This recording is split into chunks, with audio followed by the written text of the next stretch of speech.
నమస్తే welcome to prime time news నేను Sheela BRS working president KTR సంచలన వ్యాఖ్యలు చేశారు. తెలంగాణలో ఏక్నాథ్ షిండే రేవంత్ రెడ్డి అవ్వొచ్చని కేటీఆర్ విమర్శించారు. కాంగ్రెస్ బీజేపీ ఒప్పందంతోనే ఎమ్మెల్సీ ఎన్నికలకు వేర్వేరుగా నోటిఫికేషన్లు వచ్చాయన్నారు. కాంగ్రెస్ వైపు చూసే మైనార్టీలు ఒక్కసారి ఆలోచించాలి అన్నారు. బీజేపీ ఓడించేది కేవలం బీఆర్ఎస్ మాత్రమే అన్నారు కేటీఆర్. రేపటి రోజున ఇదే రేవంత్ రెడ్డి గారు సేమ్ మహారాష్ట్రలో ఎట్లయితే అయ్యిందో ఒక ఏక్నాథ్ షిండే తయారై అవతల వెండి చూడు, ఇక్కడ రేపటి రోజున ఆ పని జరిగినా ఆశ్చర్యం లేదు. తెలంగాణ ఏక్నాథ్ షిండే రేవంత్ రెడ్డి అయినా ఆశ్చర్యం లేదనే మాట కూడా నేను మీకు విజ్ఞప్తి చేస్తా ఉన్నా. జాగ్రత్త అని నేను విజ్ఞప్తి చేస్తా ఉన్నా. ముఖ్యంగా తెలంగాణలో ఉండే మైనారిటీ సోదరులకు నేను విజ్ఞప్తి చేస్తా ఉన్నా. రేవంత్ రెడ్డి మూలాలు బీజేపీలో ఏబీవీపీలనే ఉన్నాయి. అందుకే ఇవాళ ఆయన అడుగడుగులా మీరు గమనించండి, జాగ్రత్తగా చూడండి. ఆయన పోతాడు, ఢిల్లీకి పోతాడు, అమిత్ షా గారిని కలుస్తాడు. కలిసిన తర్వాత ఇక్కడ మా కౌశిక్ రెడ్డి గారు ఎమ్మెల్సీ ఉండే, కడియం శ్రీహరి గారు ఎమ్మెల్సీ ఉండే, ఇద్దరు ఒకటే రోజు రాజీనామా చేసింది. రాజీనామా చేసినాక ఇక్కడ ఏర్పడ్డ ఖాళీల బులెటిన్ కూడా ఒకటేసారి వెళ్ళింది. కానీ ఎలక్షన్లు మాత్రం 2 సార్లు పెడతారట. అదే 2 సీట్లకు ఒకటేసారి ఖాళీ అయిన సీట్లకు 2 సార్లు ఎలక్షన్ ఎందుకు పెడతాను? రేవంత్ రెడ్డి పోతాడు, అమిత్ షాని కలుస్తాడు, గంటకు నోటిఫికేషన్లు 2 అలగలగా వస్తాయి. ఎందుకు? 2 అలగలగ నోటిఫికేషన్లు వస్తే 2 సీట్లు కాంగ్రెస్కే పోతాయి. ఒకటేసారి 2 ఎన్నికలు వస్తే 1 సీటు కాంగ్రెస్కు, ఇంకో సీటు మనకు వస్తుంది. 2 అలగలగై 2 కాంగ్రెస్కే పోవాలి. అవసరమైతే బీజేపీ బలపడకపోయినా పర్వాలేదు, బీఆర్ఎస్ ఖతం కావాలన్నదే ఆ 2 పార్టీల యొక్క ఒప్పందం. అందుకే నేను మీకు విజ్ఞప్తి చేస్తా ఉన్నా, ఎవరెవరికి అక్రమ సంబంధాలు ఉన్నాయి, ఎవరు ఎవరితో అంటగాగుతున్నారు, ఎవరు లోపాయికారి ఒప్పందాలు కుదుర్చుకుంటున్నారో తెలంగాణలోని మైనారిటీ సోదరులకు, ముస్లిం మైనారిటీలు కానీ, క్రిస్టియన్ మైనారిటీలు కానీ, సిక్కు సోదరులు కానీ అర్థం చేసుకోవాలని చెప్పి నేను కోరుతా ఉన్నా. రేపటి రోజున కరీంనగర్ పార్లమెంటులో కూడా ఇక్కడ బీజేపీని నిలువరించాలి అంటే మీరు ఖచ్చితంగా ఓటేయాల్సింది బీఆర్ఎస్ కు తప్ప కాంగ్రెస్ కు ఓటేస్తే అది బీజేపీకి లాభం అవుతుందనే మాటను కూడా నేను ఇక్కడ ఉండే మైనారిటీ సోదరులకు ప్రత్యేకంగా నేను విజ్ఞప్తి చేస్తా ఉన్నా. బీఆర్ఎస్ వర్కింగ్ ప్రెసిడెంట్ కేటీఆర్ పై ఎంపీ బండి సంజయ్ ఫైర్ అయ్యారు. బండి సంజయ్ పై దొంగ వీడియోలు తయారు చేయాలని బీఆర్ఎస్ సోషల్ మీడియా కార్యకర్తలకు చెప్పినట్లు తెలిసింది అన్నారు. ఇలాంటి పనులు కరీంనగర్లో చేస్తే ప్రజలు బొంద పెడతారన్నారు. ఇంకా అధికారంలో ఉన్నామనే భ్రమలో కేటీఆర్ ఉన్నారన్న బండి సంజయ్ తనపై పోటీకి బీఆర్ఎస్ పక్క జిల్లా నుంచి అభ్యర్థిని తెచ్చుకుందని, కేటీఆర్ వస్తే వేములవాడ, కొండగట్టుకు ఏం చేశానో చెప్తారని సవాల్ విసిరారు. ఎంత అహంకారం అంటే ఇంకా అహంకారం పోతలేదు. ఇంకా పైనుంచి ఊడిపడ్డాడు. ఇక రాజకీయాలు నీకేం తెలుసు, ప్రజల బాధలు నీకేం తెలుసు. పైకి ఊడిపడ్డ పారాషూట్ లీడర్ను, ఫీల్డ్ కొడుకును. నేను కాదు, మా అయ్య పేరు చెప్పుకొని రాలే, నేను మా తాత పేరు చెప్పుకొని రాలే. కిందికి గ్రౌండ్కి వెళ్ళి కొట్టాడి లాఠీ దెబ్బలు తిని కేసులు భరించి జైల్లోకి పోయి జీవితాన్ని సర్వనాశనం చేసుకొని ఈరోజు సమాజం కోసం పనిచేస్తున్నాను. నువ్వేం చేస్తున్నావు? అమెరికాలో చిప్పలు కరిగి తెలంగాణ ఉద్యమం నడుస్తున్న సమయంలో పక్కనొచ్చి జెండా పెట్టి జై తెలంగాణ చెప్పి నువ్వే పోటీ కానీ తోపు కానీ చెప్పి మీ అయ్యే పేరు చెప్పుకొని వచ్చి నువ్వు లీడర్ పోయినావు. ఇవాళ నువ్వు నా గురించి మాట్లాడేది. సీఎం రేవంత్ రెడ్డి రాజ్ భవన్ లో గవర్నర్ తమిళిసైతో భేటీ అయ్యారు. డిప్యూటీ సీఎం భట్టి విక్రమార్కతో కలిసి మర్యాదపూర్వకంగా గవర్నర్ను కలిశారు. సీఎం గణతంత్ర దినోత్సవ వేడుకలకు గవర్నర్ను ఆహ్వానించారు. అలాగే టీఎస్పీఎస్సీ చైర్మన్, మెంబర్స్ నియామకంపై గవర్నర్తో చర్చ జరిగినట్లు తెలుస్తోంది. రాష్ట్రంలో ప్రజాప్రభుత్వం ఉందన్నారు మంత్రి శ్రీధర్ బాబు. ఎవరో కూల్చితే ఈ ప్రభుత్వం కూలిపోదని, ప్రజలు తమకు ఎన్నో రోజులు అవకాశం ఇస్తే అన్ని రోజులు అధికారంలో ఉంటామని చెప్పుకొచ్చారు శ్రీధర్ బాబు. దావోస్ లో వచ్చిన పెట్టుబడులపై బీఆర్ఎస్ వ్యాఖ్యలు అర్ధరహితమని ఆయన ఆగ్రహం వ్యక్తం చేశారు. ప్రజలకు సంబంధించిన ప్రభుత్వం ఇది, ప్రజలు కోరుకున్న ప్రభుత్వం ఇది, ప్రజాస్వామ్య ప్రభుత్వం ఇది, ఇది ప్రజల ప్రభుత్వం. ఇది ప్రజలు కోరుకున్నంత వరకు మేము ఉంటాం. ఎవరో చెప్తే, ఎవరో కూర్చోబెడితే కూర్చున్న ప్రభుత్వం కాదు. ఎవరు ఎన్ని కుతంత్రాలు చేసినా మా ప్రభుత్వం స్థిరంగా ఉంటాం. మా 64 మంది శాసనసభ్యులందరూ కూడా ఒక లక్ష్యంతో కాంగ్రెస్ పార్టీ సంబంధించిన ఆదర్శాలతో ముందుకెళ్లడం జరుగుతుందని నేను వారికి కూడా స్పష్టంగా చెప్తాను. రాజీవ్ గాంధీ గారి ఆలోచన తీసుకొచ్చి మన్మోహన్ సింగ్ గారు సంస్కరణ మొదలుపెట్టారు. ఇక సంస్కరణలు మొదలుపెట్టిండ్రు అంటే అక్కడి నుంచి మొదలవుతుంది. మరి ఆ రోజు సంస్కరణలే లేకుంటే ఏది కూడా కాదు. పార్లమెంట్ ఎన్నికల నేపథ్యంలో కాంగ్రెస్ దూకుడు పెంచింది. ఇప్పటికే కాంగ్రెస్ ముఖ్య నేతలతో భేటీ అయిన ఏఐసీసీ చీఫ్ ఖర్గే రేపు హైదరాబాద్ రానున్నారు. రేపు ఎల్బీ స్టేడియంలో జరగబోయే బూత్ లెవెల్ ఏజెంట్స్ సమావేశానికి ఖర్గే ముఖ్య అతిథిగా హాజరు కానున్నారు. రేపు మధ్యాహ్నం 2 గంటల నుంచి సాయంత్రం 5 గంటల వరకు ఈ సమావేశం జరగనున్నట్లు తెలుస్తోంది. కాంగ్రెస్ లో చేరుతున్నట్లు జరుగుతున్న ప్రచారాన్ని బీఆర్ఎస్ ఎమ్మెల్యే సునీత లక్ష్మారెడ్డి ఖండించారు. సీఎం రేవంత్ తో సమావేశమైన 4 ఎమ్మెల్యేలు పార్టీ మారుతున్నట్లు ప్రచారం జరిగింది. దీంతో ఈ వార్తలను ఖండిస్తూ ఎమ్మెల్యేలు మీడియా సమావేశం ద్వారా స్పష్టత ఇచ్చారు. మర్యాదపూర్వకంగానే సీఎంను కలిశామని, పార్టీ మారుతున్నట్లు దుష్ప్రచారం చేయడం సరికాదని అన్నారు ఎమ్మెల్యే సునీత లక్ష్మారెడ్డి. తమ ప్రతిష్టకు భంగం కలిగేలా మాట్లాడితే ఊరుకునేది లేదని హెచ్చరించారు. కావాలని దురుద్దేశంతో మన పైన లేనిపోని మాటలు చెప్పి మరి ఈ విధంగా మరి అప్రతిష్ట పాలు చేసే విధంగా కొంతమంది మరి ప్రయత్నం చేస్తా ఉన్నారని చెప్పేసి కూడా నేను తెలియజేస్తా ఉన్నా.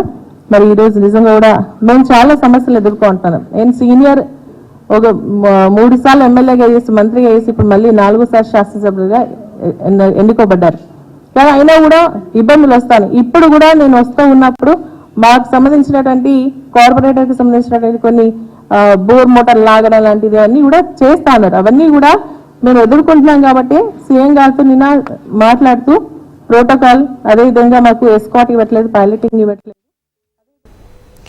బీఆర్ఎస్ ఎమ్మెల్యేలు సీఎం రేవంత్ రెడ్డిని కలవడంపై దుబ్బాక మాజీ ఎమ్మెల్యే రఘునందన్ రావు రియాక్ట్ అయ్యారు. ప్రోటోకాల్ విషయంలో సీఎం రేవంత్ ను కలిసినట్లు బీఆర్ఎస్ ఎమ్మెల్యేలు కప్పిపుచ్చుకునే ప్రయత్నాలు చేస్తున్నారు అన్నారు. జిల్లా మాజీ మంత్రి సిద్దిపేట ఎమ్మెల్యే హరీష్ రావు ప్రోద్బలంతోనే జిల్లాకు చెందిన 4 ఎమ్మెల్యేలు సీఎంను కలిసినట్లు తెలిపారు. ఈ విషయం తప్పుదోవ పట్టించడానికి ఎమ్మెల్యేలు ప్రోటోకాల్ విషయంలో సీఎం రేవంత్ రెడ్డిని కలిసినట్లుగా సన్నాయి నొక్కులు నొక్కుతున్నారని అన్నారు. భారత రాష్ట్ర సమితి అనేటువంటి పార్టీకి మెదక్ జిల్లా నుంచి గెలిచినటువంటి 4 శాసనసభ్యులు నిన్న కేవలం శాంపుల్ చూపించినట్టు మేము భావిస్తా ఉన్నాం. ఈ జిల్లా ప్రజలు భావిస్తా ఉన్నారు. కప్పిపుచ్చుకునేందుకు కొద్దిసేపటి క్రితం మళ్ళీ బలవంతంగా తీసుకుపోయి వాళ్ళ 4 కూర్చోబెట్టి మళ్ళీ ప్రెస్ మీట్ పెట్టించినట్టు కనబడుతుంది. మీరు అధికారంలో ఉన్నప్పుడు ప్రోటోకాల్ అనే పదానికి అర్థం లేకుండా చేశారు. ఎమ్మెల్యేలు పార్టీ ఎందుకు మారుతున్నారు సార్ అంటే, నియోజకవర్గాలను అభివృద్ధి చేసుకోవాలంటే అధికార పార్టీలోకి రావాలి. ప్రజలే వాళ్ళని దోలిస్తున్నారు. ఇది బావ బామర్దులు వల్లించినటువంటి భగవద్గీత. ఇలా బావకు తెలియకుండానే ఈ జిల్లాకు సంబంధించినటువంటి 4 ఎమ్మెల్యేలు హరీష్ రావు గారి ప్రోత్సాహం లేకుండా, హరీష్ రావు గారి ప్రోద్బలం లేకుండా, హరీష్ రావు గారికి తెలియకుండానే ఈ 4 ఎమ్మెల్యేలు నిన్న ముఖ్యమంత్రి గారిని కలిసి వచ్చిరా. వీళ్ళు ఆల్రెడీ అక్కడ కలవడానికి చేరడానికి కావాల్సినటువంటి గ్రౌండ్ ప్రిపరేషన్ లో భాగంగా చాలా స్పష్టంగా నేను ఆరోపిస్తున్నా, సిద్దిపేట ఎమ్మెల్యే గారి అనుమతితోటే ఈ జిల్లాలో ఉన్నటువంటి 4 ఎమ్మెల్యేలు అక్కడ కలిసిండ్రు. సీఎం రేవంత్ రెడ్డికి కేంద్ర మంత్రి కిషన్ రెడ్డి లేఖ రాశారు. కేంద్ర ప్రభుత్వ భారతమాల పథకంలో భాగంగా తెలంగాణలో నిర్మించనున్న వివిధ జాతీయ రహదారులకు అవసరమైన భూసేకరణ త్వరితగతిన పూర్తి చేయాలని లేఖలో కోరారు. రీజనల్ రింగ్ రోడ్డు భూసేకరణ కోసం NHAIకి 50% నిధులను జమ చేయాలని కిషన్ రెడ్డి సీఎం రేవంత్ కు విజ్ఞప్తి చేశారు.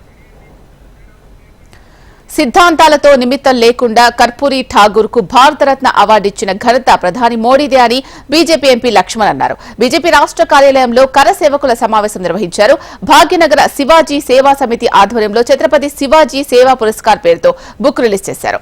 బీసీలకు ఠాగూర్ చేసిన సేవలకు గుర్తింపు ఇవ్వడం అంటే దేశంలోని బీసీలందరినీ గౌరవించినట్టేనని లక్ష్మణ్ అభిప్రాయాన్ని వ్యక్తం చేశారు.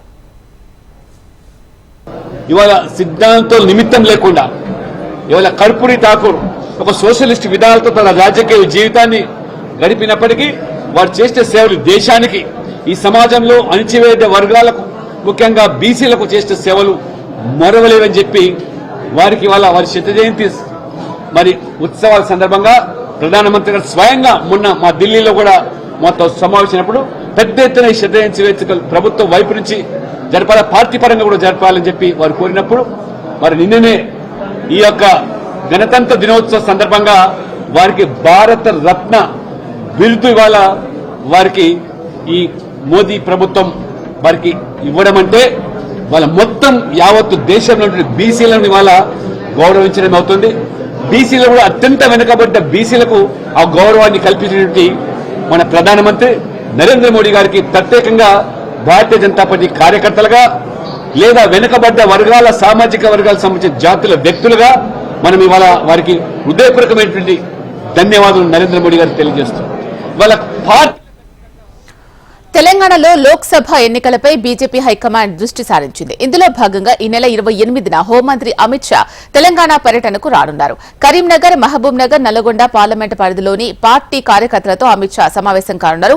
లోక్సభ ఎన్నికలపై బీజేపీ క్యాడర్ కు దిశానిర్దేశం చేయనున్నారు. అదే రోజు సాయంత్రం హైదరాబాద్ లో మహిళా మేధావులతోనూ అమిత్ షా భేటీ కానున్నారు. తెలంగాణలో 17 లోక్సభ సీట్లకు గాను 10 స్థానాల్లో గెలుపే లక్ష్యంగా బీజేపీ వ్యూహాలు రచిస్తోంది. Telangana CM Revanth Reddy convoy colour ను మార్చారు. నిన్నటి వరకు తెల్ల రంగులో ఉన్న వాహనాలు జనవరి 24వ తేదీన మాత్రం నల్ల రంగులో కనిపించాయి. అదేవిధంగా సీఎం రేవంత్ రెడ్డి భద్రత విషయంలోనూ ప్రభుత్వం గట్టి చర్యలు తీసుకుంది. నెల రోజులుగా తెల్ల రంగు కార్లలోనే తిరిగిన రేవంత్ రెడ్డి ఇప్పుడు సడన్ గా నల్ల రంగు కార్ల కాన్వాయ్ కు మారారు. అదేవిధంగా ఇంటెలిజెన్స్ విభాగంలోనూ ప్రభుత్వం భారీ మార్పులు చేసింది. కేసీఆర్ హయాంలో ఆయన దగ్గర పనిచేసిన వారి స్థానంలో కొత్త వారిని నియమించింది.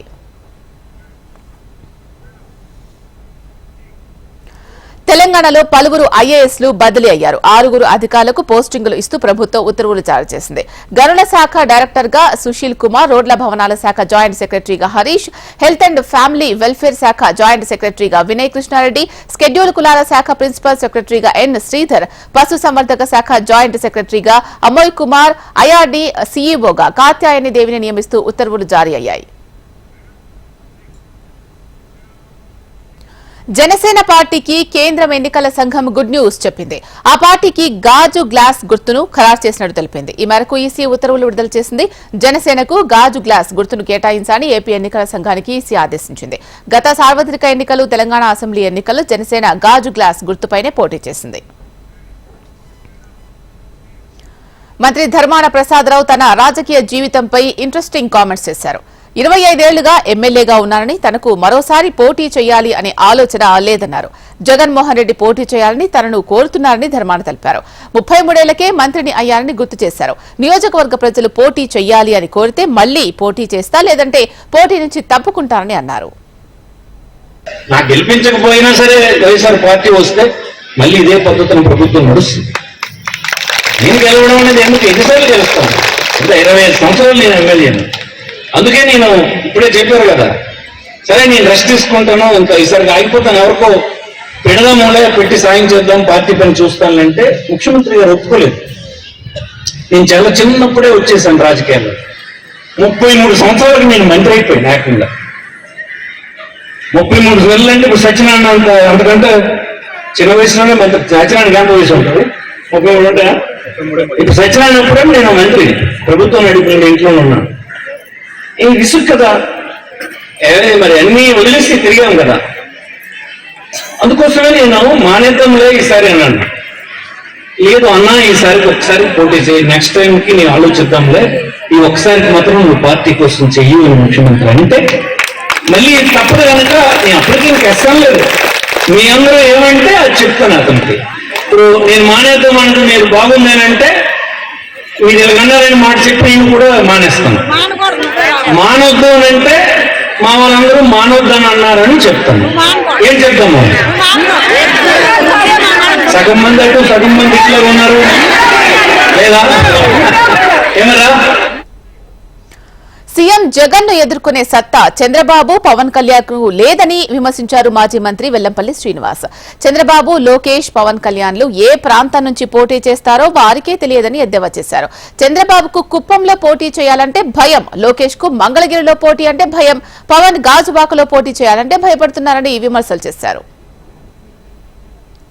పవన్ కళ్యాణ్ ఎక్కడి నుంచి పోటీ చేస్తాడో తెలియదు, నారా లోకేష్ ఎక్కడి నుంచి పోటీ చేస్తాడో తెలియదు. ఎందుకంటే పోటీ చేస్తా అంటే గెలిచే నమ్మకం లేక వాళ్ళు నియోజకవర్గ ఎదుర్కొంటున్నారు.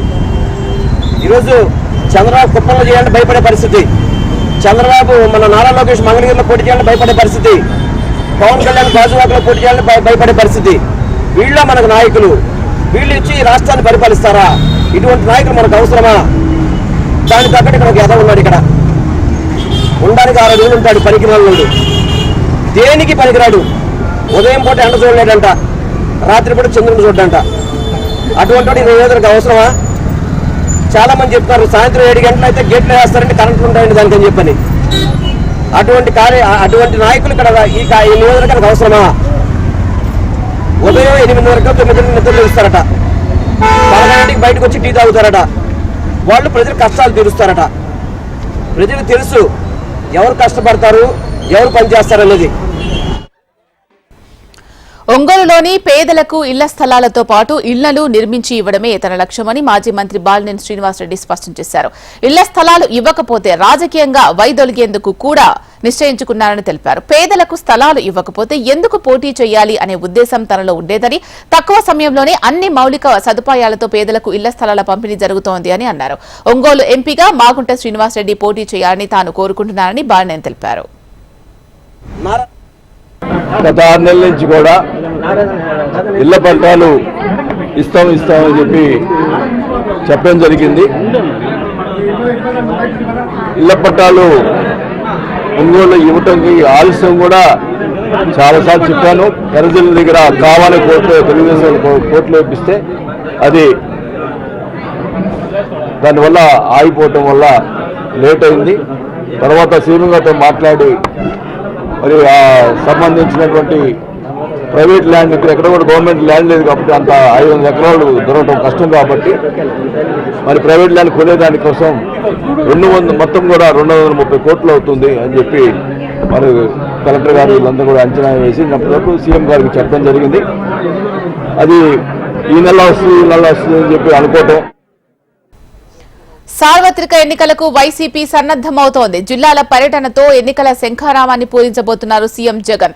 ఇందులో భాగంగా ఈ నెల 27న భీమిలిలో పార్టీ క్యాడర్తో సమావేశం కానున్నారు సీఎం జగన్. ఈ సభా వేదికగా ముఖ్యమంత్రి దిశానిర్దేశం చేయనున్నారని మంత్రి గుడివాడ అమర్నాథ్ తెలిపారు.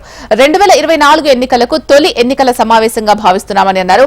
గత ఎన్నికల్లో కూడా సీఎం జగన్ ఉత్తరాంధ్ర నుంచే పర్యటన ప్రారంభించారని గుర్తు చేశారు. కేంద్రానికి రాష్ట్రానికి మధ్య ఉండాల్సిన బంధం మాత్రమే ఉంది తప్ప ఎటువంటి పొత్తులు లేవన్నారు మంత్రి గుడివాడ అమర్నాథ్.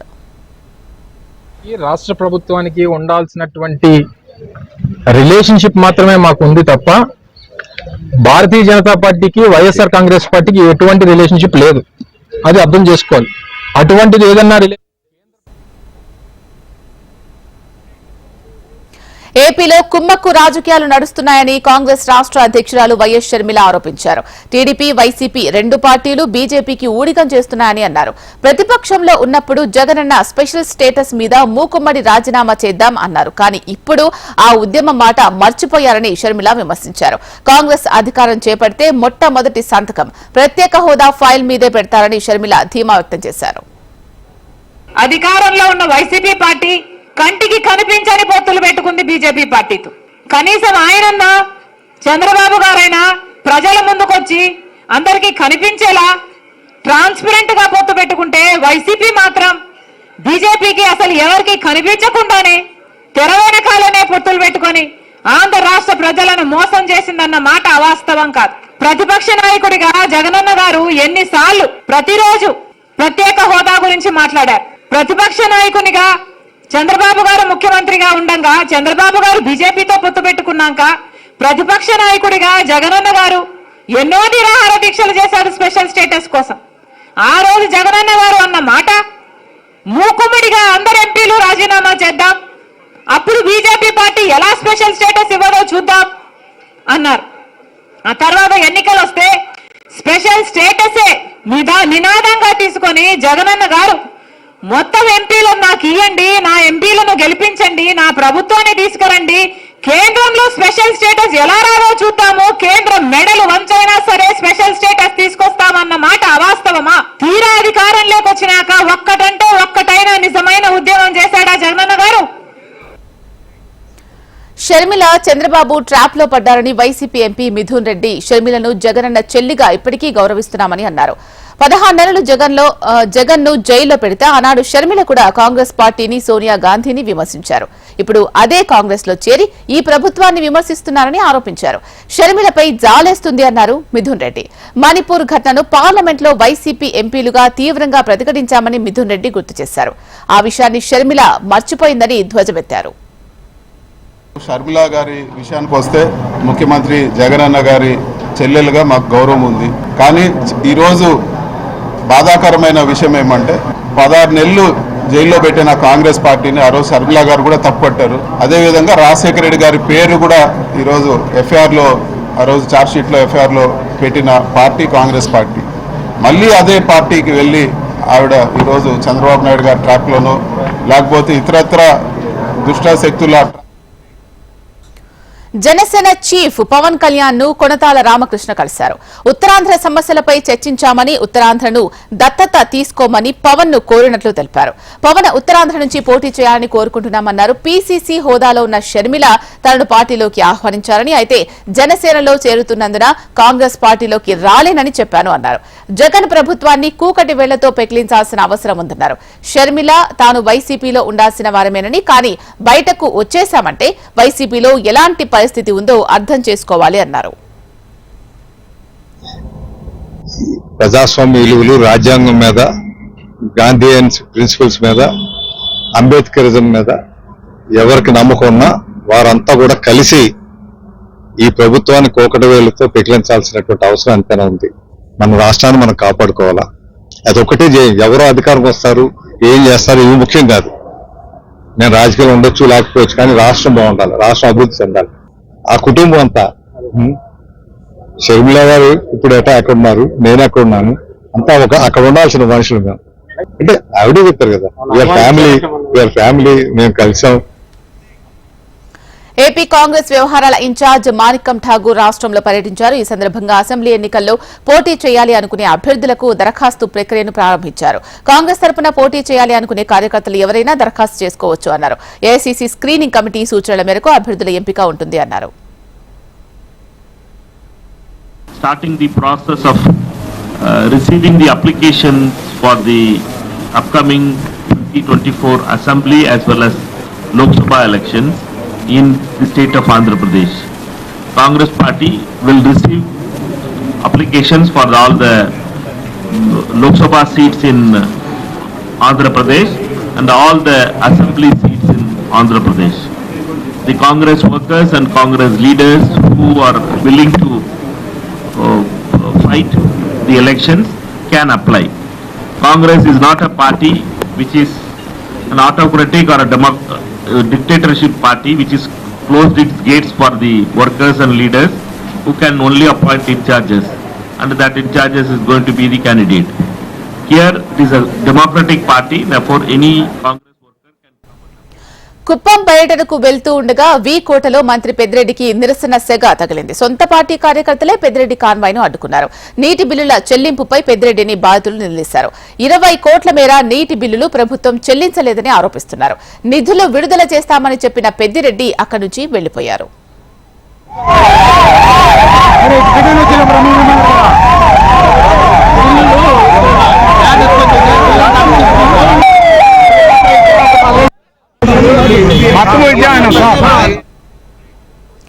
నంద్యాలలో టెన్షన్ వాతావరణం నెలకొంది. స్థానిక ఎమ్మెల్యే శిల్పా రవి ఫ్యామిలీపై వైసీపీ జెడ్పీటీసీ సభ్యుడు గోకుల కృష్ణారెడ్డి తిరుగుబాటు చేశారు.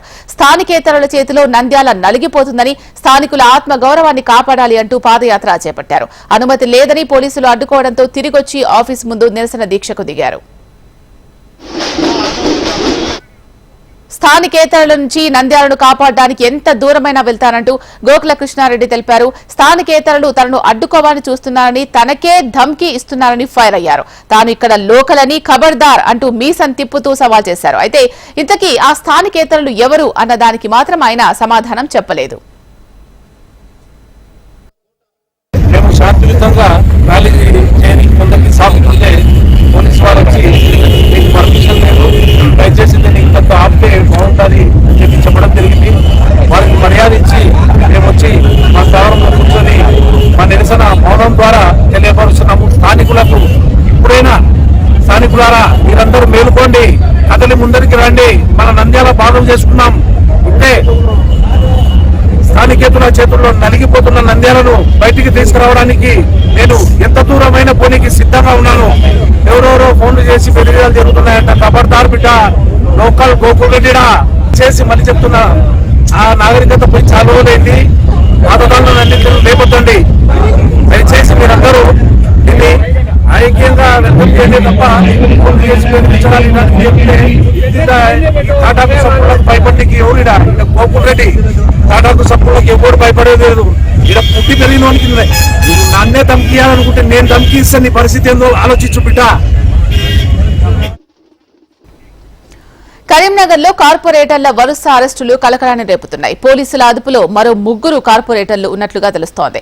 18, 21, 41 డివిజన్లకు చెందిన సుదగోని కృష్ణగౌడ్, జంగిల్ సాగర్, భూమా గౌడ్లను పోలీసులు అదుపులోకి తీసుకున్నారు. ఇప్పటికే భూ కబ్జా కేసులో 12వ డివిజన్ కార్పొరేటర్ తోట రాములతో పాటు బీఆర్ఎస్ నాయకులు చీటీ రామారావు అరెస్ట్ అయ్యారు. తోట రాముడు రామారావుపై రాజిరెడ్డి అనే వ్యక్తి ఫిర్యాదు చేశాడు. హెచ్ఎండిఏ మాజీ డైరెక్టర్ శివ బాలకృష్ణ ఇంటిపై సోదా నిర్వహించింది అవినీతి నిరోధక శాఖ. ఆదాయానికి మించి ఆస్తులున్నాయనే ఆరోపణలతో కేసు నమోదు చేసిన ఏసీబీ అధికారులు 20 ప్రాంతాల్లో తనిఖీలు నిర్వహిస్తున్నారు. శివ బాలకృష్ణకు సంబంధించిన ఇండ్లు, బంధువుల ఇళ్లలోనూ సోదా నిర్వహిస్తున్నారు. హెచ్ఎండిఏ ప్లానింగ్ విభాగంలో కీలక స్థానంలో పనిచేసిన శివ బాలకృష్ణ విధులు బహిష్కరించారు. పదవిని అడ్డుపెట్టుకుని కోట్ల రూపాయలు సంపాదించినట్లు ఏసీబీ గుర్తించింది.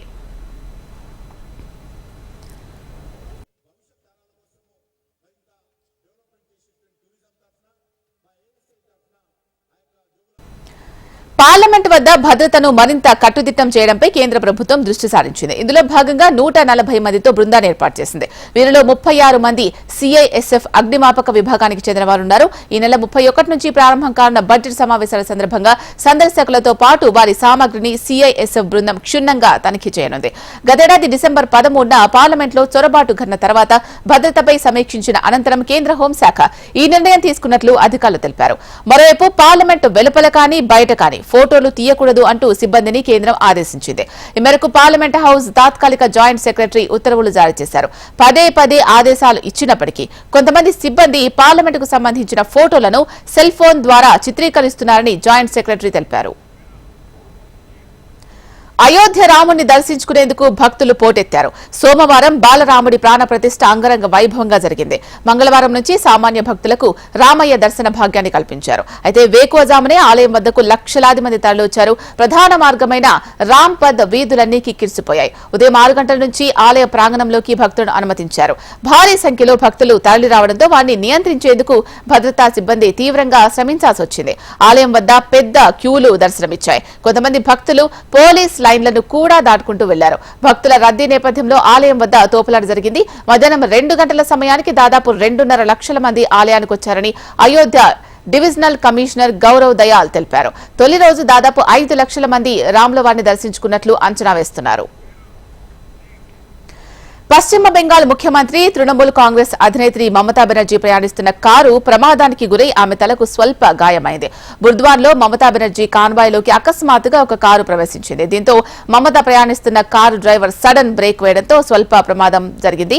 హెలికాప్టర్ ప్రయాణానికి వాతావరణం అనుకూలించకపోవడంతో ఆమె రోడ్డు మార్గంలో వెళ్తున్న సమయంలో బుర్ద్వాన్లో ఈ ప్రమాదం చోటు చేసుకుంది. అగ్రరాజ్యం అమెరికా అధ్యక్ష ఎన్నికల బరిలో నిలిచేందుకు ఆ దేశ మాజీ అధ్యక్షుడు ప్రతిపక్ష రిపబ్లికన్ పార్టీ నేత డొనాల్డ్ ట్రంప్ దాదాపు లైన్ క్లియర్ అయింది. న్యూ హాంప్షైర్లో రిపబ్లికన్ ప్రైమరీ ఎన్నికల్లో కూడా ట్రంప్ ఘన విజయాన్ని సాధించారు. ట్రంప్ ప్రత్యర్థి నిక్కీ హేలీ ఓటమి చెందారు. దీంతో ట్రంప్ అధ్యక్ష రేసులో ముందంజలో ఉన్నారు. ఈ క్రమంలో అధ్యక్ష పదవికి నామినేషన్ కోసం పోటీ పడిన అభ్యర్థులు 3 ఇప్పటికే తప్పుకోవడంతో రిపబ్లికన్ పార్టీలో పోటీ అంతా ట్రంప్, భారత సంతతికి చెందిన నిక్కీ హేలీ మధ్యనే కేంద్రీకృతమై ఉంది. భారత సంతతికి చెందిన మరో అభ్యర్థి Vivek Ramaswamy, New Jersey governor Chris Christie, Florida governor Ron డిశాంటిస్లు బరి నుంచి వైదొలిగారు. పోటీ నుంచి వైదొలగడంతో రామస్వామి, డిశాంటిస్లు ట్రంప్ వైపు మద్దతు ప్రకటించారు. ఇంగ్లాండ్తో జరగనున్న టెస్ట్ సిరీస్లో రాణిస్తామని అద్భుతమైన ప్రదర్శనతో సిరీస్ కైవసం చేసుకుంటామని భారత జట్టు కెప్టెన్ రోహిత్ శర్మ ధీమా వ్యక్తం చేశారు. హైదరాబాద్ ఉప్పల్ స్టేడియంలో ఆయన మీడియాతో మాట్లాడారు. 2 నెలలుగా తమ ప్లేయర్స్ అద్భుతంగా రాణిస్తున్నారని, ఇంగ్లాండ్ జట్టులో బలమైన ఆటగాళ్లు ఉన్నారు, వారిని తక్కువ అంచనా వేయలేమని అన్నారు. అయినా తాము పక్కా వ్యూహంతో ఉప్పల్ మైదానంలోకి దిగుతామని, టెస్ట్ సిరీస్ లో అనేక మార్పులు సంతరించుకున్నాయని అన్నారు. 20 ఏళ్ల కిందటి టెస్ట్ మ్యాచ్ కి ఇప్పుడు జరుగుతున్న టెస్ట్ మ్యాచ్లకి చాలా వ్యత్యాసం ఉంది అన్నారు. విరాట్ కోహ్లీ ఈ మ్యాచ్ కు దూరం అవడం లోటేనని రోహిత్ శర్మ అన్నారు. అయినా జట్టులో యువ ఆటగాళ్లు ఉన్నారని, సీనియర్లకు కూడా తలుపులు మూసుకుపోలేదు అన్నారు రోహిత్. నిన్న భారీ నష్టాలు మూటగట్టుకున్న దేశీయ స్టాక్ మార్కెట్లు ఈ రోజు మళ్లీ పుంజుకున్నాయి. నష్టాల్లో మార్కెట్లు ప్రారంభమైనప్పటికీ చివరికి భారీ లాభాల్లో ముగిశాయి. కనిష్టాల వద్ద కొనుగోళ్ల మద్దతుతో మార్కెట్లు పుంజుకున్నాయి. ఈ క్రమంలో ట్రేడింగ్ ముగిసే సమయానికి సెన్సెక్స్ 690 పాయింట్లు లాభపడి 71,060కి ఎగబాకింది. నిఫ్టీ 215 పాయింట్లు పెరిగి 21,454 చేరుకుంది. ఇవి ప్రైమ్ టైమ్ న్యూస్ విశేషాలు. చూస్తూనే ఉండండి హెచ్ఎం టీవీ. వార్త ఆగదు, నిజం దాగదు.